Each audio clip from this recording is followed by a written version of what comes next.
Hello বন্ধুরা, কেমন আছেন? আশা করি সবাই ভালো আছেন।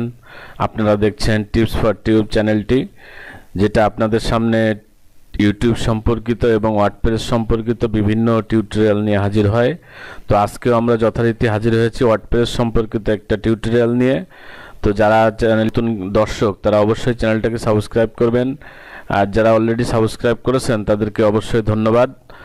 তো আপনারা যারা ওয়ার্ডপ্রেস তৈরি করছেন, আপনাদের বিভিন্ন প্রয়োজনে, মার্কেটিংয়ের প্রয়োজনে, চ্যানেলের প্রয়োজনে আপনারা সুন্দর করে একটা ওয়ার্ডপ্রেস তৈরি করতেছেন, কিন্তু আপনি জানেন যে এই ওয়ার্ডপ্রেসটা আপনার সুরক্ষিত না, যার কারণে এটার কিন্তু ব্যাকআপ রাখা প্রয়োজন।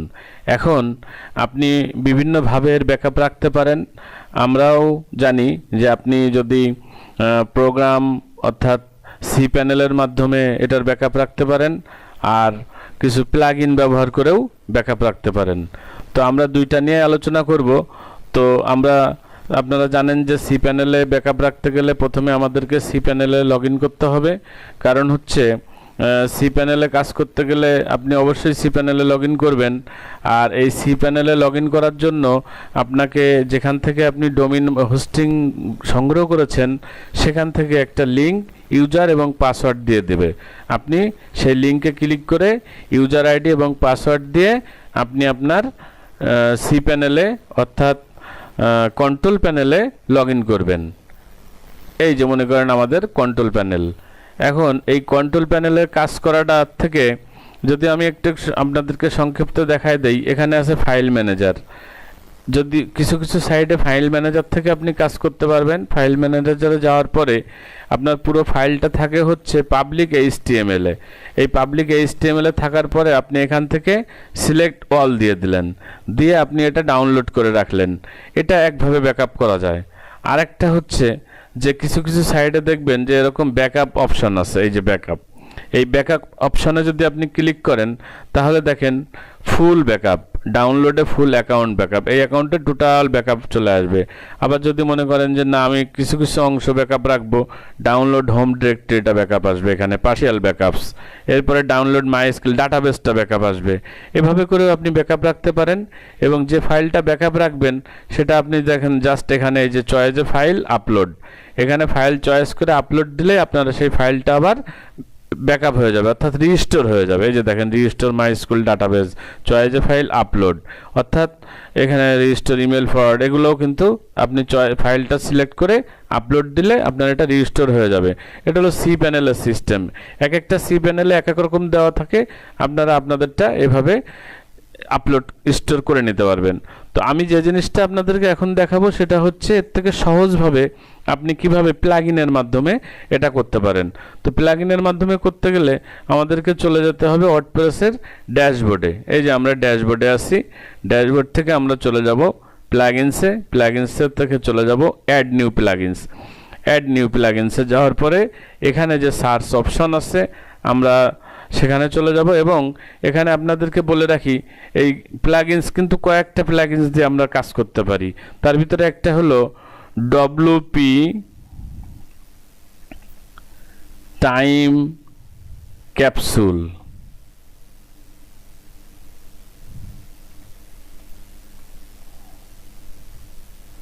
এই যে দেখেন চলে এসছে ডব্লিউপি টাইম ক্যাপসুল। তারপরে এটা দিয়ে আপনি ইনস্টল দিয়ে অ্যাক্টিভ করে এখান থেকে কাজ করতে পারেন। তারপরে আরেকটা আছে মাই ডব্লিউপি ব্যাকআপ, অর্থাৎ মাই ওয়ার্ডপ্রেস ব্যাকআপ, এটা দিয়েও আপনি কাজ করতে পারেন। এই যে মাই ওয়ার্ডপ্রেস ব্যাকআপ। এখন আমরা যেটা দিয়ে আজকে দেখাবো সেটা হচ্ছে আপনার আপড্রাফট, UPDRAFT, আপড্রাফট। এই প্লাগইনসটা দিয়ে এই যে দেখেন এখানে চলে এসছে। এই প্লাগইনসটা খুব ভালো, আপনারাও এটা দিয়ে কাজ করতে পারেন। আমরা এটার আজকে কিছু সেটিং এবং কিভাবে আপনি কাজ করবেন সেটা দেখাবো। এই যে দেখেন এটা হচ্ছে 2 মিলিয়ন প্লাস অ্যাক্টিভ আছে এই প্লাগইনসটা মানুষ চালাচ্ছে। এবং রেটিং দেখেন 5 রেটিং 3012, অর্থাৎ এর রেটিং এবং অ্যাক্টিভেশন ইউজার অনেক বেশি। আমরা এই প্লাগইনটা ইউজ করব। তাহলে আমরা এখান থেকে ইনস্টল নাওতে চলে যাব। কারণ আমরা জানি একটা প্লাগইন ব্যবহার করতে গেলে সেটাকে ইনস্টল দিতে হয়। বন্ধুরা, অবশ্যই চ্যানেলটাকে সাবস্ক্রাইব করবেন প্রতিনিয়ত বিভিন্ন ধরনের টিপস পাওয়ার জন্য। এই যে দেখেন ইনস্টল হয়ে গেছে। এবার আমরা চলে যাব অ্যাক্টিভে। আমরা এখান থেকে অ্যাক্টিভ করে নিব। আর আপনি অবশ্যই আপনার ওয়েবসাইটের ব্যাকআপ সংরক্ষণ করে রাখবেন। এখানে চলে এসছে প্রেস টু স্টার্ট। আমরা এখান থেকেও করতে পারি, এটা কেটে দিয়ে আমরা সেটআপে গিয়েও করতে পারি। তো প্রেস টু স্টার্ট যেহেতু অটোমেটিক আসছে, আমরা এখান থেকে দিয়ে দেখি। এই দেখেন চলে এসছে backup now, your first backup. এটা হচ্ছে আমরা আমাদের এখন যদি আমরা এখান থেকে নেক্সটে যাই, এই যে ধরেন সেটিং আছে, আমাদের ডাটাবেসটা হবে। নেক্সটে চলে গেলাম, যাওয়ার পরে বলছে আমরা এটা ম্যানুয়াল করব না অটোমেটিক করব। তো আমরা এটাকে কেটে দিই। এখান থেকে কেটে দিয়ে আমরা এখান থেকে সেটিংয়ে যাই। সেটিংয়ে একই জিনিস দেখাচ্ছে। এখন দেখেন এই সেটিংয়ে যাওয়ার পর যদি আমরা ম্যানুয়াল সেটিং করি, তো ঠিক আছে, আমরা প্রথমে ম্যানুয়াল সেটিংটা দেখি। এখানে দেখেন অনেকগুলো অপশন আছে যে আপনি কোথায় এই ব্যাকআপটা রাখতে চান। তো ড্রপ বক্সে রাখতে পারেন, মাইক্রোসফট OneDrive, যেটা ভালো লাগে আপনার সেখানে রাখতে পারেন। আমরা এটাকে গুগল ড্রাইভে সেটিং করি। গুগল ড্রাইভে সেটিং করতেছি। এখন কি বলছে, you can send a backup more than one destination with add-ons. অর্থাৎ আমরা একটা জায়গা সিলেক্ট করতে পারি, একাধিকও করতে পারি, কিন্তু আমরা একটা সেট করলাম গুগল ড্রাইভস। এরপরে দেখেন এখানে প্লাগইনস, থিম, আপলোড প্রত্যেকটা টিক দেওয়া আছে।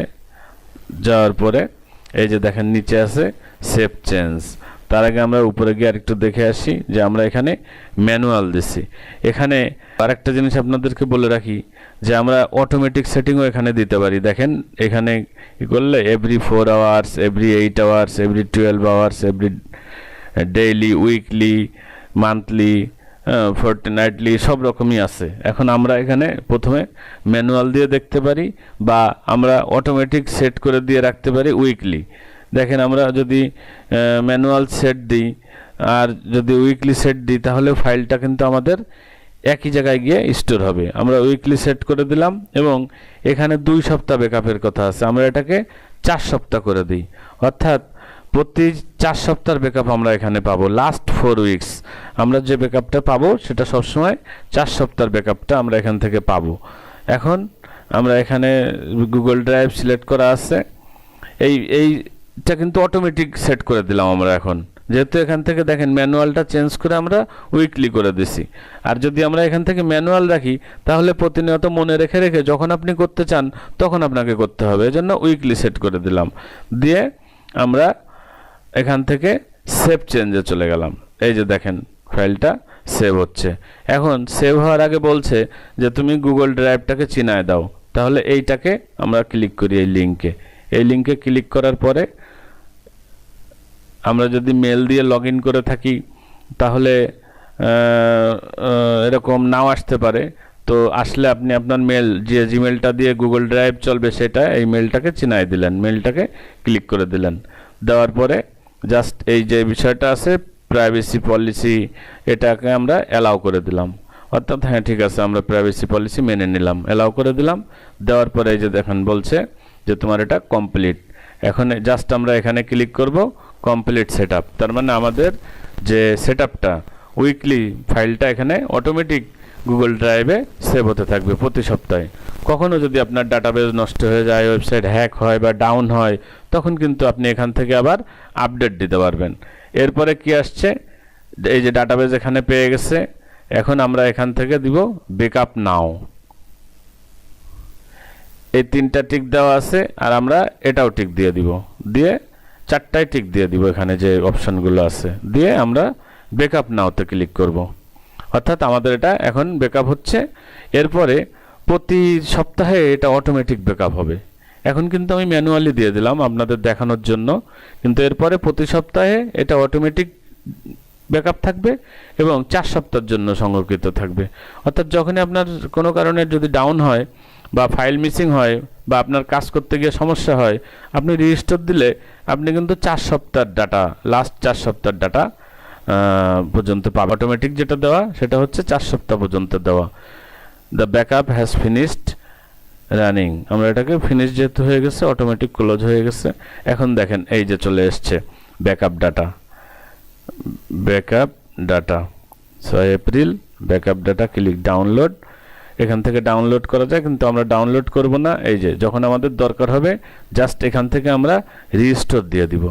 এখান থেকে রিস্টোর দিয়ে দিলে ওই পেজটা আবার ওপেন হয়ে যাবে।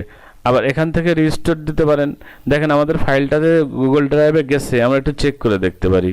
আমাদের গুগল ড্রাইভে আমরা লগ ইন করে আসি এবং আমরা এখান থেকে যদি রিফ্রেশ দিই তাহলে দেখবেন যে এই যে দেখেন চলে এসছে আপড্রাফট প্লাস, এই টোটাল ফাইলটা এই যে ব্যাকআপ চলে এসছে। এই যে ইওর আপলোড টুডে ফাইলটা চলে এসছে।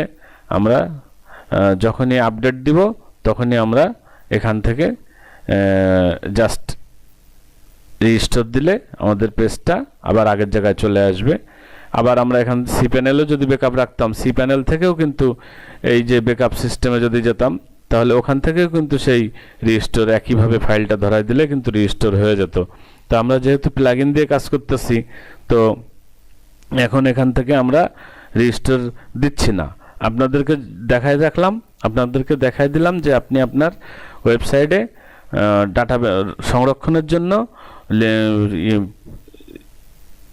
সংরক্ষণের জন্য প্লাগইনস অ্যাড করে সেটিং দিয়ে রাখবেন অটোমেটিক। এখন যদি কোনো কারণে আপনার মনে করেন যে এই যে আপনার একটা ওয়ার্ডপ্রেস সাইট, এটার আমরা একটা পেজে যাই, এই মনে করেন একটা কন্ট্যাক্ট পেজে গেলাম। এই পেজটাতে যাওয়ার পরে আমরা যদি মনে করেন যে এই পেজটা কোনো কারণে ডিলিট হয়ে গেল কাজ করতে গিয়ে, আমরা পেজে যাই ওয়ার্ডপ্রেসে, এই যে পেজ, অল পেজ, আমরা একটা পেজ মনে করেন যে এই যে কন্ট্যাক্ট পেজ, এটা কোনো কারণে কাজ করতে গিয়ে ডিলিট হয়ে গেল, আমরা ডিলিট করে দিলাম।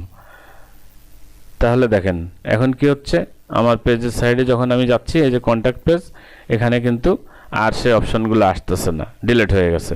এখন আমি যদি এখান থেকে আমার যে প্লাগইনস আছে সেই প্লাগইনস থেকে যদি রিস্টোর দিই তাহলে দেখি যে এটা কীভাবে কাজ করে। আমরা প্লাগইনে চলে যাচ্ছি, প্লাগইনে যাওয়ার পরে আমরা ওখান থেকে রিস্টোর দিব। রিস্টোর দিয়ে দেখব যে ওই যে পেজটা আমরা ডিলিট করে দিলাম সেই পেজটা ঠিকঠাক মতন কাজ করে কিনা।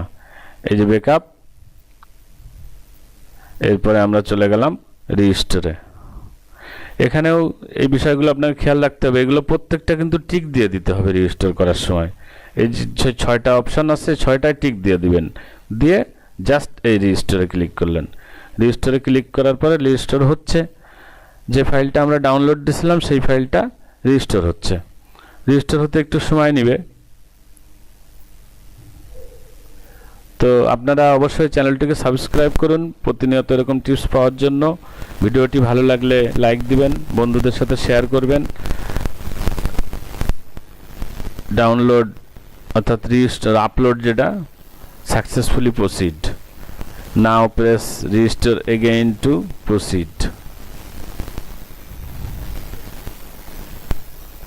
আমরা যে ফাইলটা ডাউনলোড দিছিলাম সেই ফাইলটা যদিও অটোমেটিক সেট করা রয়েছে, আমরা ম্যানুয়ালি দিছিলাম, আমরা এটাকে এই যে দেখেন রিস্টোর হয়ে গেছে। এখন যদি আমরা আমাদের ওয়ার্ডপ্রেস পেজে যাই, পেজে গিয়ে একটু রিফ্রেশ দিলাম, এই যে দেখেন রিফ্রেশ দেওয়ার পরে এই যে কানেক্টে যাওয়ার পরে দেখেন আমাদের যে ফর্মটা ছিল, যে ইনফরমেশন ছিল সেটা রিস্টোর হয়ে গেছে। অর্থাৎ এভাবে আপনি আপনার হারানো যে ডাটা যদি কোনো কারণে হারায় যায় আপনি কিন্তু ব্যাকআপ নিতে পারতেছেন। তো আরেকটা জিনিস আপনাদেরকে বলি, যদি কোনো কারণে ওয়ার্ডপ্রেস হ্যাক হয়ে যায় তখন আপনাকে যে কাজটা করতে হবে সেটা হচ্ছে পুরো ফাইলটাকে আপনাকে রিমুভ করে দিতে হবে। আপনি আপনার ফাইল ম্যানেজারে গিয়ে পুরো ফাইলটাকে আপনাকে রিমুভ করে দিতে হবে। এই যে ডাটাবেজ, মাইস্কুল ডাটাবেজে গিয়ে পুরো ফাইলটাকে আপনি রিমুভ করে দেবেন। এই যে ডাটাবেসটা আছে এটাকে জাস্ট ডিলিট করে দিতে হবে। ডিলিট করে দিয়ে তারপরে আপনি রিফ্রেশ অর্থাৎ নতুন করে একটা ওয়ার্ডপ্রেস এখানে ইনস্টল দিবেন। নতুন করে একটা ওয়ার্ডপ্রেস ইনস্টল দেওয়ার পরে সেখান থেকে আপনি আবার এই প্লাগইনসটা ইনস্টল করে নেবেন, নিয়ে তারপরে ব্যাকআপ যে ডাটাটা আছে সেটা আপডেট দিবেন। অর্থাৎ যদি কোনো কারণে ফাইল হ্যাক হয়ে যায় বা ফাইল নষ্ট হয়ে যায়, তাহলে টোটাল ওয়ার্ডপ্রেসটাই ফেলাই দিবেন। ওয়ার্ডপ্রেসটা ফেলে দিয়ে একদম ফ্রেশ একটা নতুন ওয়ার্ডপ্রেস নেবেন এবং সেটা আপলোড দিবেন। তাহলে আপনার সাইটটা আগের অবস্থানে ফিরে যাবে এবং সুন্দরভাবে কাজ করবে। তো সবাই ভালো থাকবেন, ধন্যবাদ। ইনশাআল্লাহ আগামী দিন আবার কথা হবে। আল্লাহ হাফেজ।